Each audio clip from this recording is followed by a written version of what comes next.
Bien annoncé avec notre invité 421 Abo Rijal sur les antennes de la première radiovision du Sénégal que nous allons recevoir bien évidemment.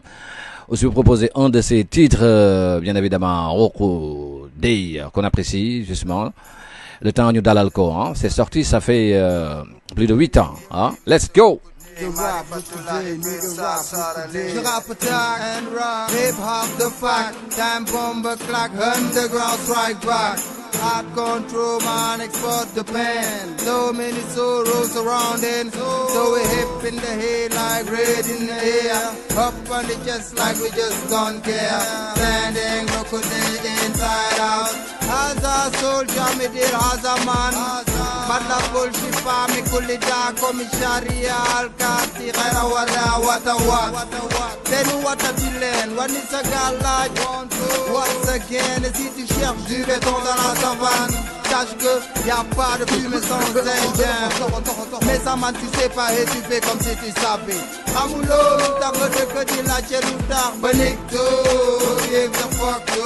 The vision of a blind eye lost in the black sea. Rap, look today, nigga rap, look today, nigga rap, look today, nigga rap, look today, nigga rap, look today, nigga rap, look today, nigga rap like day, nigga rap, look today. Mic check, 1, 2, countries in the room for the one of Rijal, nigga rap, look correct.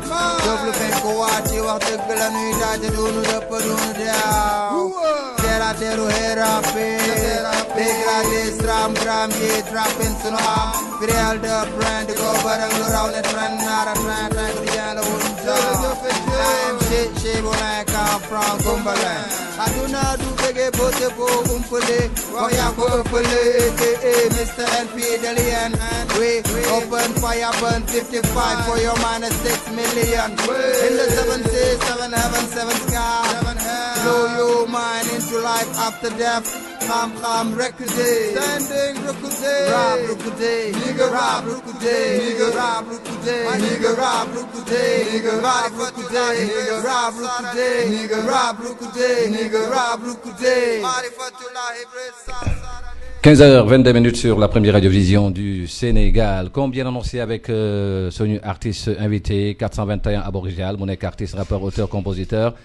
arrangeur qui a débuté dans le monde du hip-hop dans les années 1990 en tant que membre du groupe Rijal Clan, basé entre le Plateau et Mermoz. Mais parti pour aller étudier à l'extérieur, le groupe n'a pas résisté à la séparation. De retour au Sénégal, 421 Abo Rijal qui est avec nous a fait partie de divers groupes, notamment ZR, le collectif Arlo Zikrula, et tout dernièrement Topla 18 juin, avec ce qu'il a réalisé une production, mais le groupe s'est séparé avant la sortie du projet. Donc depuis 421 Abo Rijal, Mungi a décidé d'évoluer donc en solo et a réalisé un album de 18 titres nommé Dundin. Way of Living, en anglais, si je traduis, ça donne ça. Mais vu les contraintes familiales et professionnelles, l'album n'aura pas de suivi. Toujours sur sa lancée, 421 Abo Rijal sortira Dundin de mixtape composé de 7 mixtapes de 7 titres chaque, mais également avec incluant les sons de l'album Dundin, Way of Living. Disponible sur les plateformes YouTube dans sa page nommée Papillon Silver, un mélange de différents styles musicaux comprenant des instruments afro, jazz, pop, rock, rap, reggae, house et trap. Et présentement en train de travailler sur un autre projet. 421 Abo Rijal a décidé de lancer un single, Tug the Bum, qu'on aura l'occasion de vous proposer sur les antennes de la première radiovision du Sénégal.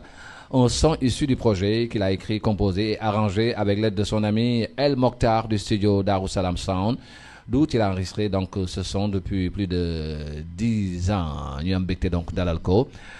Abo Rijal 421 Abo Rijal dalal nañ la ziar la bu baax waay. yeah magal ak ziar Master King Kemba yaa ngi am jàmm. bu baax bu gën sax yes man. Abo Rijal 421.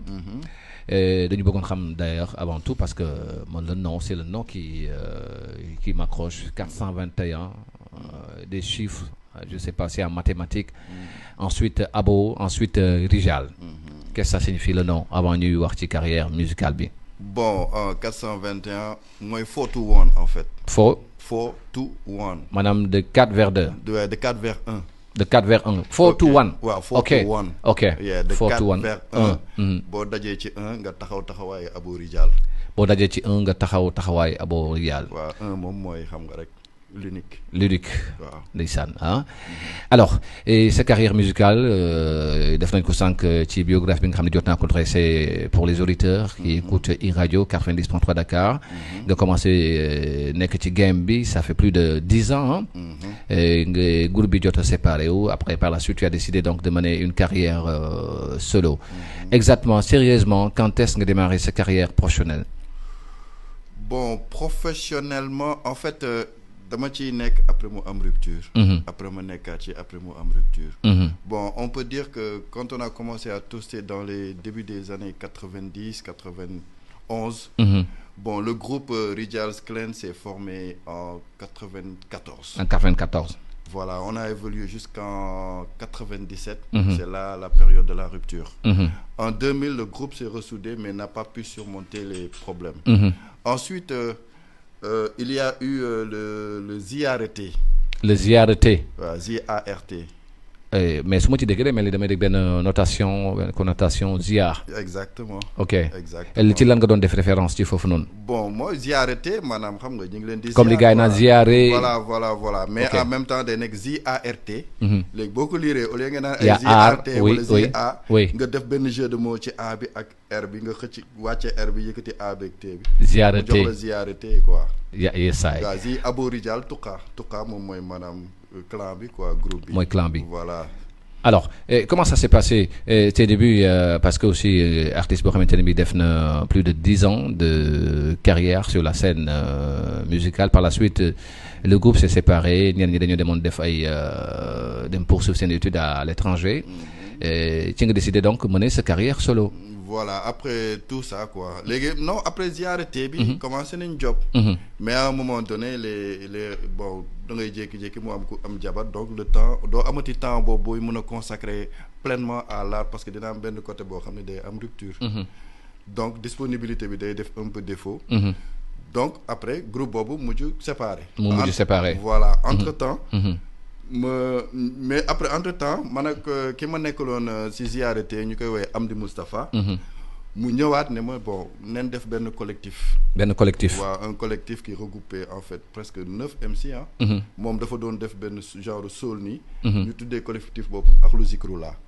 maanaam toujours xam nga rek affaire Baye Fall bi daal Sëñ Touba Maam Serap Fall bi quoi. xam nga concept boobu lañ doon doxee daal. léegi voilà. alors bu ñu doon définir ce style musical récemment génn nga benn tube boo xam ne yaa ngi ko tuddee. Tëgg sa bëm et toujours damay gis ni dafa am benn jeu de mots yaa ngi doon wax sànq ZART après également Tëgg sa bëm ñëw et tu fais référence à quoi à chaque fois que tu sors des titres inspiration bi fan lay jógee kàllaama bi en fait Tëgg sa bëm en fait boo koy bind da ngay bind TEU GEU ZEU et cetera quoi Tëgg sa bëm parce que la rek bon je me suis rendu compte que benn instant je peux éliminer les voyelles quoi. Les voyelles. su ma éliminer les voyelles bàyyi consonnes yi au lieu ma lire ko te en tant que T. ma lire te en tant que te. comme G nga ni G. Z xam nga ma ni ça revient au même quoi. donc bàyyi ma condenser ko noonu ça va être quelque chose qui va accrocher quelque part. et aussi li mu ci jublu mooy maanaam mu doon benn affaire boo xam ni. li ma ci séntu dina am daal. dina am voilà avec la complicité de Marie daf ñu proposer Tëgg sa bëm ensuite comme ça on aura quand même l'opportunité de pouvoir donc décortiquer le style le genre musical les paroles à travers donc ce son Tëgg sa bëm de bien évidemment 421 Abo Rijal sur les antennes de la première radiovision du Sénégal iRadio. Marie let's go si c'est ok.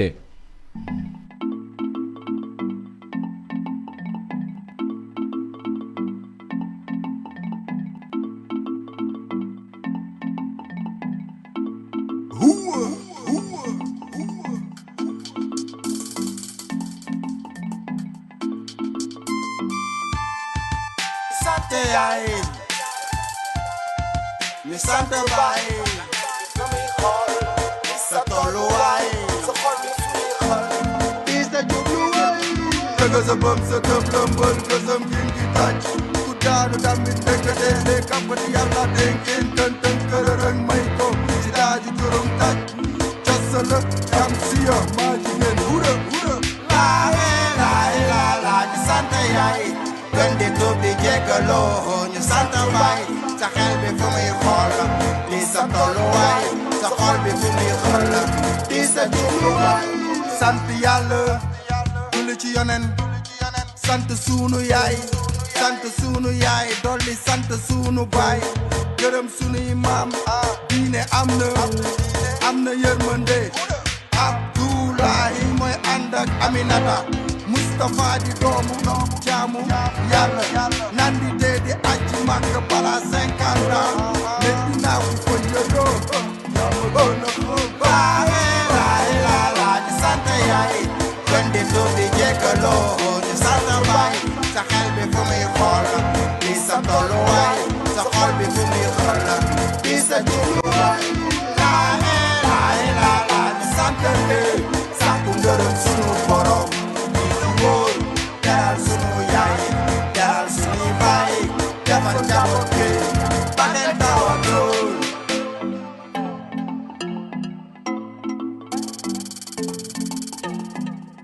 ba ma jàngee la ba li topp ci saa wote walu na abasa wata wale you know I'm say amul tii mbàkke fii lépp ok jaamu yàlla kese normal ba nokke tëgg sa bëm sa këp la mbën kësam ngi taaj daanu dambi ndekete le kàmpati yàlla dénkeen ko daanu dambi déyi ci yaaji jurum taj casa la casa siya maa jigéen hura la ñu sant yaay gën di tuub di jéggaloo ñu sant baay sa xel bi fu muy xool di sa tolluwaay sa xol bi fu muy xool di sa jubluwaay la ñu sant leen sàkku ngërëm sunu borom di la wóor teral sunu yaay teral sunu baay defar njaboot gi ba leen tawatul la ñu sant leen sàkku ngërëm sunu borom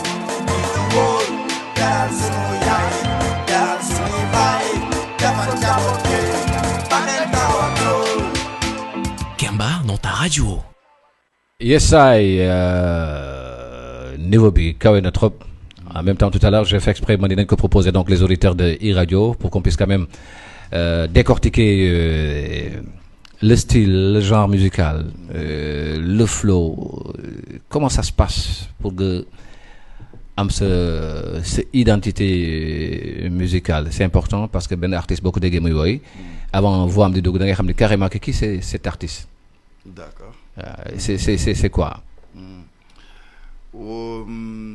Bon, peut-être le fait que dama ci yàgg aussi parce que man ba ñuy commencer di rap en fait l'affaire c'était un style particulier ku ci nekk tu devais avoir ton propre flow même ta propre dégaine xam nga ni ngay solo sax dafa war a décaler par rapport ak gars yi nu ñuy solo dinaa ci ñëw du ma la dagg après parce que gis naa travail de la direction artistique ci vidéo bi voilà en fait c'était ça bon c'était les valeurs yi nga xam ne mooy yu njëkk yi quoi donc peut-être looloo ma topp daal bon là instant bi nga xam ne ñëpp dañ doon rechercher seen style bon moi j'ai fait ma recherche ba créer sama benn style bon peut-être loolu laa perfectionné au fil des années parce que à force nga nekk ci benn affaire te doo ko bàyyi bon tu as tendance à di gën a yëg te tamit doo wàcc foofu dem di xool leneen daal ok bon je pense que en fait ça doit être un peu ça quoi et bu ñu définir tey style 421 Aboriginal lan lay doon c'est du hardcore afro trap rap ban style la bon ok mun nañu ne c'est du rap Aboriginal il fait du hip-hop il fait du hip-hop d'accord fait, voilà d'accord maintenant bon affaire bi art bi dafa yaatu ba nga xamante ni bon léegi Aboriginal c'est un performeur il a un flow qui s'apparente carrément au rap d'accord carrément d'accord bon, des fois ma def gis nga des fois damay def samay propre shout affaire yu demee noonu mais bon je ne me pose pas personnellement de limite bien que tamit am na ay côté yoo xamante ni bon je préfère ne pas parce que mooy loolu gars yëpp ñu mun a rap ñoo la dàq way yaa na xam nga ñu mun a lii ñoo la dàq laa gars yi mun nañu lépp mais après bon dafa am ñoo xamante ni peut-être ñoom dañuy kalewu ci benn côté. benn style rek jàpp foofu quoi. ok di nga gis benn reggae man boo xam ne tey boo ko doon tegal ay instrumentaux de rock bu roggee nga ne ko yow looy reggae pourquoi rogo. benn bassiste de jazz boo xam ni saa yi boo ko invité woon ci mbalax bu dóoree da nga koy naan mais gars yow yaa mën Jimi Mbaye pourquoi doo def carrière ci maanaam gars yi y a beaucoup d'artistes qui sont polyvalents. Mais après bon y a ce qu'on appelle un peu le fait d'être un peu radical quoi. maanaam topp ci benn ligne rek après ne bon man fii laay. donc mën nañu wax ni carrément que 421 à Borijal il n'est pas un artiste limité il touche à tout. Je fais des expériences quand même. Des expériences. waaw côté musicalement je suis pas trop presque awma limite quoi. amuloo limite. waaw bon je respecte certaines normes tamit parce que xam naa depuis le début ba léegi. bon xam naa un peu norme hip hop bi lan la quoi. D'accord, super. Tout à l'heure maa ngi doon wax donc le travail donc de la direction artistique c'est important parce que aussi souvent artiste dina génn benn produit boo xamante ni bii la vidéo ne parle pas donc du produit mais dañoo gis nga def tëgg sa bëm et donc la vidéo fait référence bien évidemment à la chanson tëgg sa bëm. C'est kan moo nekk ci ginnaaw la direction artistique est-ce que Aborijal 421 Aborijal a un staff boo xamante ne bii il n'est pas seul il travaille donc en parfaite collaboration avec voilà toute une équipe. Bon j'ai des amis je discute avec eux. on dañuy waxtaan dañuy échanger mais en principe presque direction artistique bi. man maa koy en fait définir. Management bi maa koy définir. Bon voilà presque le tout au finish man maa koy définir et bon au fil des années xam naa loo xamante ni peut-être dinaa ne ok man je veux partir dama bëgg a doxee fii quoi. fii laa bëgg demee comme par exemple tëgg sa bëm boo déggee tëgg sa bëm boom bi ça a une assonance un peu tamit Baye Fall. moom laa bëggoon wax. voilà et aspect Baye Fall boobu. boo nee Baye Fall ne spiritualité nga ni diine. et puis voilà donc. diine bi lan lañ ci ràññee dañu ràññee ne diine bi gars yi dañuy dem ba léegi berne dafa bokk ci diine bi. gis nañ ko ci vidéo bi koor d'accord wala màggal wala gàmmu. affaire yooyu gars yi dañu berne boobu ngay gis noonu ci ay màggal ay gàmmu affaire. mais ce n'est qu'une seule ligne boo demee màkk tu trouves la même chose là-bas. gars yi même berne bu ñuy def fii foofu ay conteneur lañ lay wàcceel doo ci ay ice cream ba mu supp jëlañ. ay ice cream di ko séddale nga gis beneen conteneur bu taxaw ay hamburger kese lay joxe. tu as l'expérience parce que je pense que dem nga màkk ah. waaw j'ai eu cette chance moo tax may naan nandite di aji màkk balaa 50 ans. ñaata yoon nga dem màkk. ok.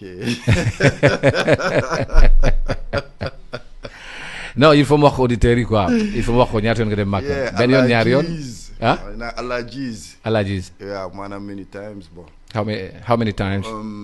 7 fois. tu es parti dem nga màkk juróom-ñaari yoon. waaw dem naa màkk. macha allah kon ñu ngi lay ziar bu baax. di ziar en même temps. waa groupe H26 ay Raw Pël Antina voyage ay Jamalay voyage ay Khadija Tour ñi nga xam ne en fait ci ñoom lay àndal pour di dem ay Makka di en passant tamit ma wax ne bon c'est des ñi nga xamante ni au moins boo duggee foofu say farata yëpp maanaam di nga ko def daal boo fa duggee say farata yëpp voilà parce que c'est ça en fait l'objectif dëggantaan c'est pas ñëw rek nii non il faut que waa ji bu la joxee xaalisam jox la léppam pour nga yóbbu ko dafa am li la war moom il n'a que dañuy respecter engagement yi dafa am pour jël morningam tegal la ne la sama xaalis a ngi nii jeex na mais il s'attend à ce que bu ñibbee dëkk këram boo ko laajee mun la qu'il ait la certitude que la satisfaction client voilà que def na ajam quoi amul dara lu ko manqué parce que tamit côté boobu dafa di côté bu sensible aussi quoi côté bu sensible parce que dafa bëri na ay tiraillement yu nekk ci biir xam nga tamit yow doo ñëw nii di dem par exemple âge di kaas day doon loo xam ni da nga koy moytu donc gars yëpp c'est pas la même chose quoi di nga ñëw des fois tu as des insatisfactions mais doo ñeme kaas parce que voilà da ngay naan bu ma kaasee dina yàq sama âge dina yàq samay affaire yu demee noonu donc voilà deuxièmement tamit bon li nga xam ne moo concerne gars yi di yëngu ci âge bi ouais mooy le prix du billet de Air Sénégal ça faut que je le dise ouais c'est exorbitant c'est cher c'est clair c'est du quitte au double par rapport aux autres compagnies donc on aurait bien aimé que état bi tamit xam nga bàyyi xel ci gars yi bu baax da jàppale leen bu baax parce que voilà bëgguma sori trop ci mbir mi mais tu vois certains pays yi nga xam ne ñoom seen âge dañ leen di subventionner même à 50%. à 50%. ouais c'est le cas de la Côte d'Ivoire Et des gars comme des Ghana sont des gars qui sont hyper bien organisés.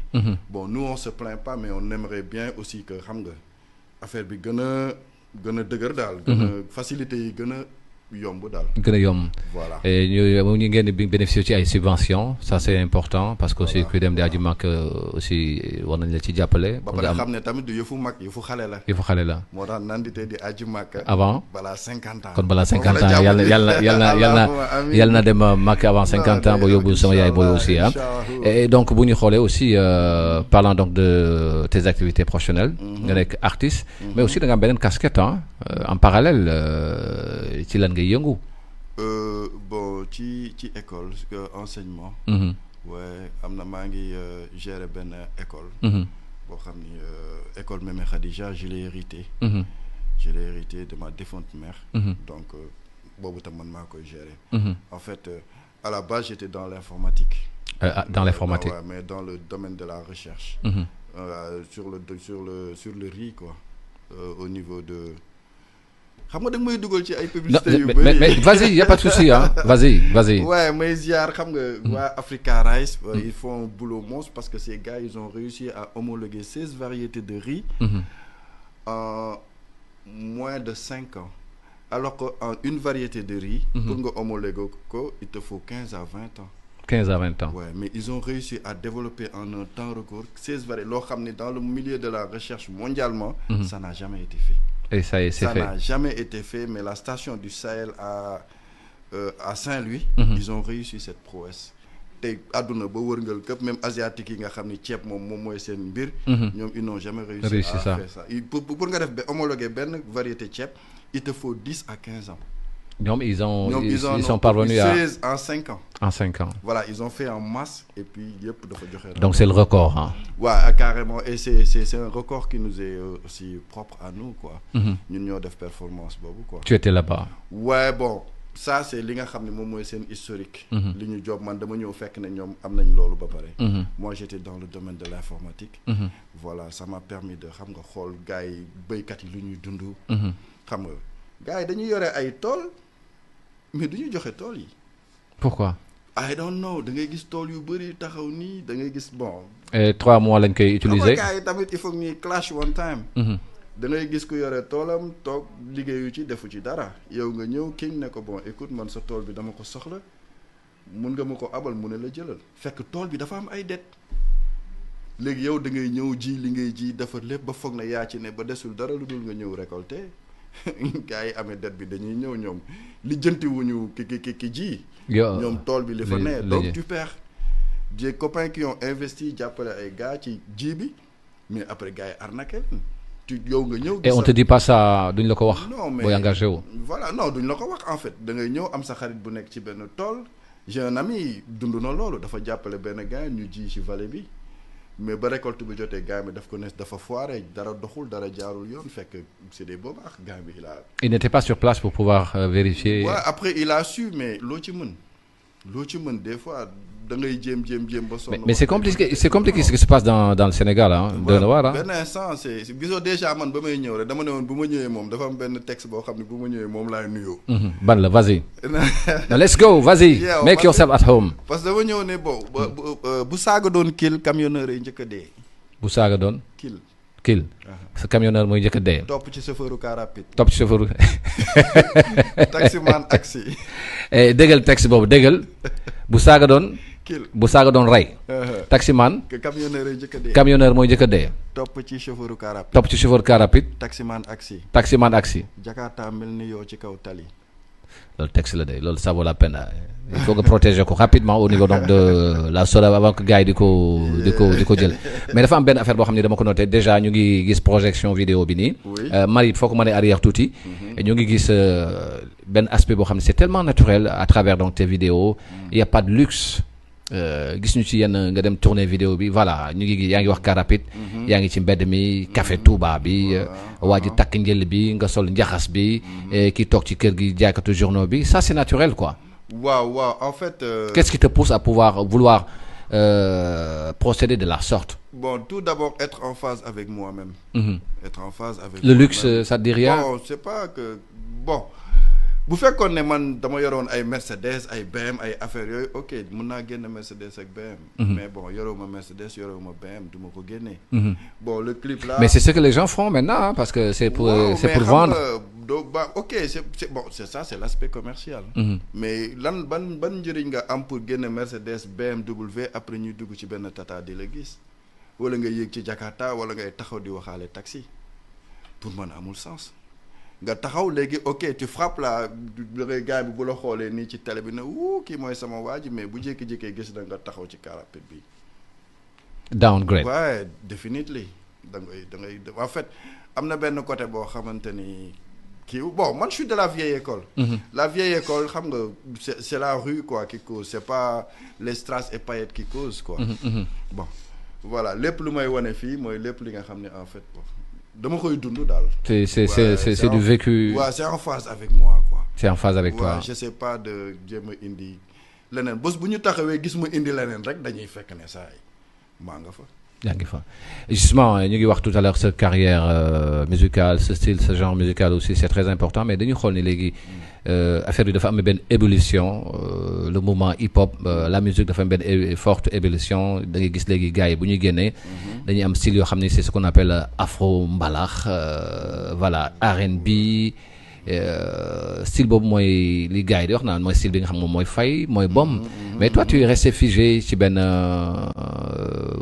lexique benn genre musical boo xamante ne bii et fokk ñu la yóbbu quoi da nga def comme guy comme un baobab géant taxaw ni carrément que bon man lii moom la sentir c'est ça moom lay génne est-ce que du nekk benn obstacle ci sa carrière. Ah damay fexe baobab boobu yore les meilleurs racines pain de singe aussi.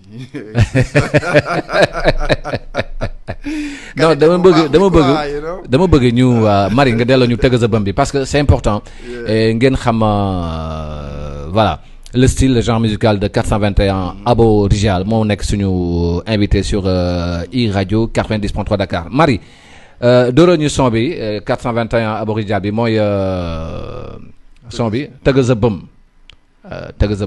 let's go mais tëgg sa bëm bi c'est du Rukudé en fait. C'est voilà ça signifie quoi. Rukudé c'est le fait de parler de Dieu. De Dieu. waaw d'accord le fait ngay wax ci yàlla quoi di waxtaan ci yàlla di ci dem di développer di c'est ça a un peu un rapport avec le soufisme aussi quoi. Parce Super. que bon c'est une science quoi. C'est une science quoi xam nga donc pour nga wax ci yàlla tamit il faut nga am benn ouverture xam nga j'ai un jour mus naa toog di waxtaan.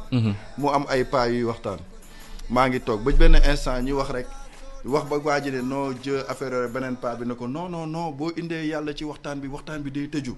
mu ne ko non c'est carrément l'inverse. Normalement boo duggee ci yàlla mu ne mu ne ko mais la discussion devient illimitée universelle. moins l'infini à plus l'infini. amatoo foo taxaw bon dafa am peut-être lu mu laaj. Comme quoi exactement. Bon une éducation spirituelle. Éducation spirituelle. Ouais, dafa laaj xel bu sell. waaw dafa laaj nga koy dund rek quoi comme yow mun nga ci xuus. parce que am na noo koy dundee. c'est juste ça quoi ñii dañuy nekk en surface ñii nekk en profondeur mais nu ko philosophe bi waxoon quoi que maanaam le tout reste compris dans un même ensemble quoi. Le tout reste compris dans un même ensemble.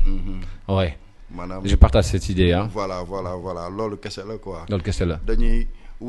dañuy jéem a wax li nga xam ne dina amal njëriñ nit ki. ba pare di wax tamit moom fi nga xam ne moom mun na fa déggee tamit quoi. li jëriñ nit ki ak foo xam ne aussi mën na fa déggee. waaw mën na fa déggee aussi. C'est essentiel. Et Marie menu tëgg sa bëm qu'on apprécie sur iRadio 90.3 Dakar et maa ngi leen invité ngeen dem filmer donc la vidéo qui est disponible sur YouTube voilà tëgg sa bëm Abo Rijal 421 Abo Rijal c'est parti.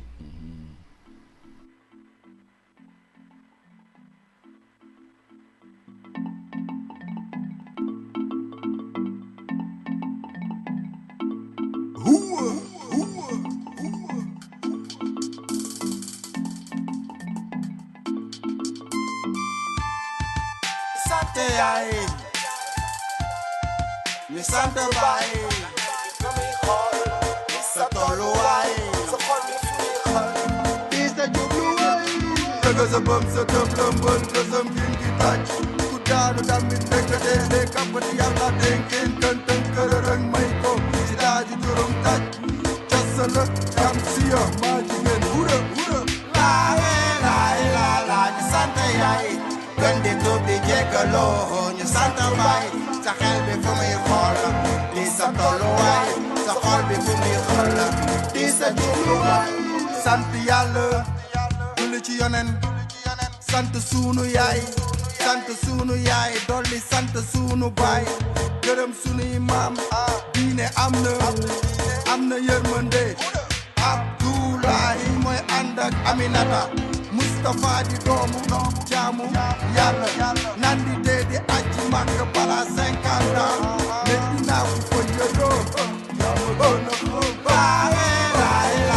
ñu sant yaay gën di tuub di jéggaloo ñu sant baay sa xel bi fu muy xool di sa tolluwaay sa xol bi fu muy xool di sa jubluwaay la ñu sant sàkku ngërëm sunu borom di lu wóor teral sunu yaay teral sunu baay defar njaboot gi ba leen tawatul 421 Aborijal moo nekk suñu invité sur I Radio 90.3 Dakar artiste rappeur est-ce que mën nañu wax qu'est-ce qui lan moo lay inspiré pour pouvoir donc sortir des tubes comme ça parce que artiste aussi da ngay am inspiration wax nga ko sànq ne nga tu as parlé donc de la spiritualité du côté spirituel mais en dehors de cela est-ce que amu leen loo xamante ne bi aussi daf lay inspiré.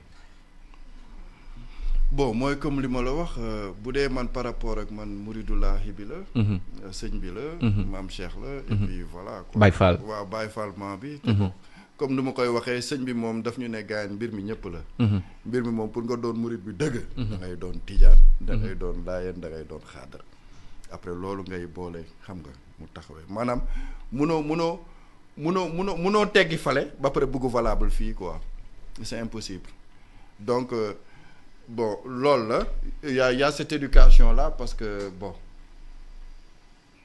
voilà loolu sax ay yeneen kii la. beneen niveau la bon pas beneen niveau la sax mais xam nga. genre maanaam expérience yi temps yi ñu nekk xale dem Touba xam nga. dugg ci Baye Fall yi takk Madial nekk original boy plateau jékki-jékki ñu yóbbu la Daara. def nga Daara waaye def naa Daara bon. ci nga nekk boy plateau pas def Daara ay kii mais def naa Daara ay 45 jours ay pendant les grandes vacances.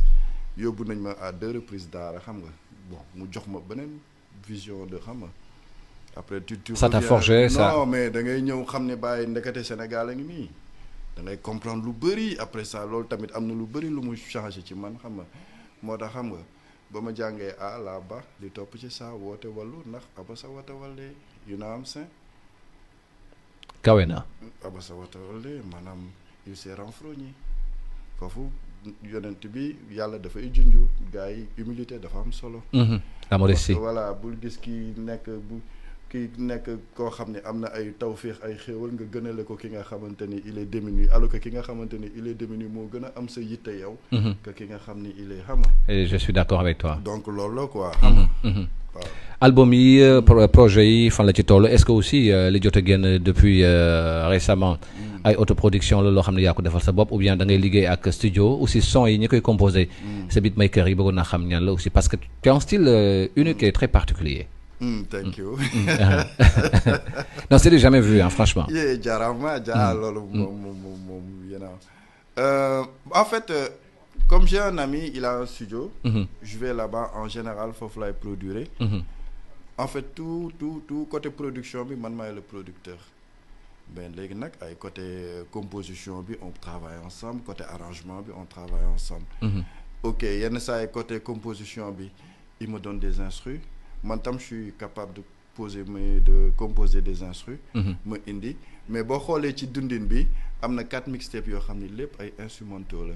loolu pour delluwaat ci bërki démb ak démb la quoi ci au début du hip hop nu mu doon demee. les old school voilà sauf que nag nga dem jënd instrumental Sandaga. voilà ay laser système. yaa ngi dugg ci xabaan da nga xabaan sama gaañ la ak Babacar xabaan sama gaañ la xabaan sama gaañ la dañoo rang foofu noonu xam nga pour jënd fin d'année yi nii dem jënd sa benn cassette TDK chromé ah.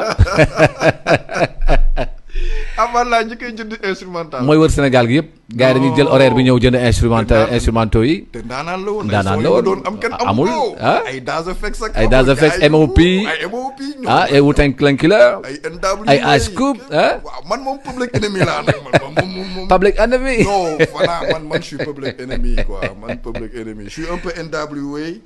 je suis aussi un peu Digital Underground. Mos Def. non Mos Def Talib Kweli. yeah foofu c'est la grande école. booy xamuñu ko. ah ils ont intérêt à xam ko de am na ay nandite yu ko xam nag xam nga booy nag ñan la ñuy gën a fil. MOP. mais booy dañuy topp Mobb Deep nag. Mobb Deep oui. gos la nouvelle génération yi. oui bëri na ci ñu bëri ñoo xam ne dañuy topp Mobb Deep quoi oui. voilà ça j'ai remarqué aussi. ay Wu-Tang. waaw Wu-Tang ñoom xam nga ñoom beneen niveau la. tamit ñoom xam-xam bi. Scarface. non Scarface Ghetto Boys la. non j'ai affaire avec un artiste connaisseur. La vieille école nga ñëw boole ci beneen la nouvelle génération bi. Voilà. Ça donne que ça. Alors projet yi fan la toll avant ñuy terminer 5 minutes moo ñu dese fan nga toll ci projet yi on s'attend à quoi. lan nga war a présenter aussi Sénégalais yi boo génnee Tëgg Sa Bëm aussi dafay am benn suite boo xam ni ça sera certainement logique dina am lu ci topp. ouais parce que Tëgg Sa Bëm ça fait partie d'un projet. De mixtape comme toujours parce que bon. amaguma lu ma mënee produire parce que production dafa am lu bëri lu mu laaj. bon comme que je suis pas encore en mesure de loolu. damay def ay mixtape jàllale que le message passe. léegi Tëgg Sa Bëm il est issu d'un projet de 4 mixtapes. 4 mixtapes. 4 mixtapes. mais loolu volumineux de c'est costaud hein. waaw 4 mixtapes de 28 sons. 4 mixtapes de 7 sons. C'est 4 fois 7 ça fait 28. waaw muy 28. bon y a benn mixtape bi c'est des instrumentaux carrément reggae. beneen bi c'est des instrumentaux divers des fois damay toog di seetaan film générique final bi jàll son bi jox ma benn affaire bu bizarre ma dugg ci YouTube bi télécharger déglu xool ndax mun naa ci teg dara ma teg ci dara. osé bon voilà quoi ça me parle damay dem. léegi am na beneen bi nga xamante ni nu mu tuddati beneen bi nga xam ne ay yi nga xam ne man maa ko composé. en partenariat avec El Mokhtar. Tëgg Sa Bëm bi ci volume boobu la bokk. ci la bokk ok mooy programmation bi carrément pure et dure. bi nga xam ne je suis impliqué. beneen bi ay sample la mais cette fois-ci sample yu may sample c'est des samples qui concernent les grands de la musique sénégalaise les références. les références comme qui exactement. bon mooy ñu gars yi xam Youssou Ndour Baaba Maal Ismaël Lo Omar Pène Thione Seck. nga nar a sampler seeni Jogel Sakho. Jogel Sakho oui Ndongolo. deuxième vague bi quoi. deuxième vague bi. waaw j'ai trouvé que Ndongolo. yaa ngi koy mûrir projet boobu noonu. bon ñaar ñoo ma dese. ñu ma pour ma poser leen. kii bi moo ma dese pour ma poser ko comment encore kii bi Ismaël Lo bi. Ismaël Lo d'accord. ak Ndongolo bi ak Ndongolo. waaw Ndongolo bi moom presque daanaka ma dem poser rek a ci des. ok super peut-être Ismaël Lo bi moo laaj un peu de travail. un peu de temps. waaye mais sinon. presque mooy loolu quoi.